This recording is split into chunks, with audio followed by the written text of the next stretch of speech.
بسم اللہ الرحمن الرحیم۔ شروع اللہ کے نام سے جو بڑا مہربان نہایت رحم والا ہے۔ للرجال نصیب مما ترک الوالدان والاقربون وللنساء نصیب مما ترك الوالدان والأقربون مما قل منه أو كثر نصيبا مفروضا۔ جو مال ماں باپ اور رشتہ دار چھوڑ مریں، تھوڑا ہو یا بہت، اس میں مردوں کا بھی حصہ ہے اور عورتوں کا بھی، یہ حصے خدا کے مقرر کیے ہوئے ہیں۔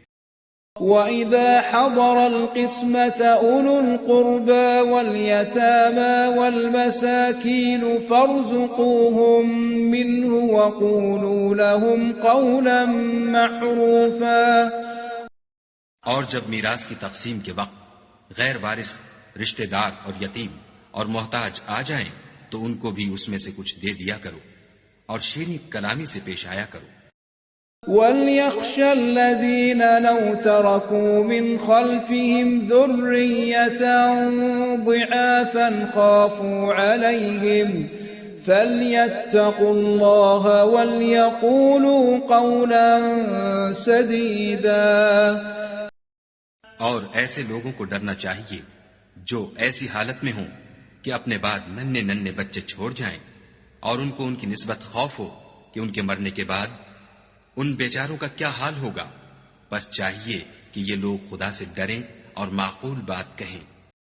ان الذين يأكلون اموال اليتامى ظلما انما يأكلون في بطونهم نارا وسيصلون سعيرا۔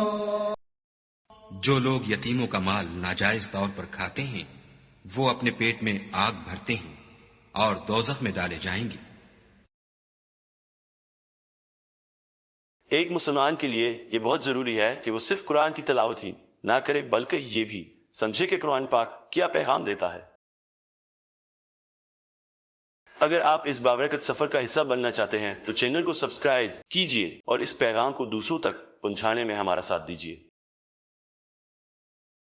قرآن پاک کی مکمل تلاوت بما ترجمہ سننے کے لیے ہماری مکمل پلے لسٹ موجود ہے جس کا لنک اوپر دیا گیا ہے۔ آپ وہاں سے شروع سے آخر تک آسانی سے سن سکتے ہیں۔ اگلا رکوع اگلی ویڈیو میں پیش کیا جائے گا۔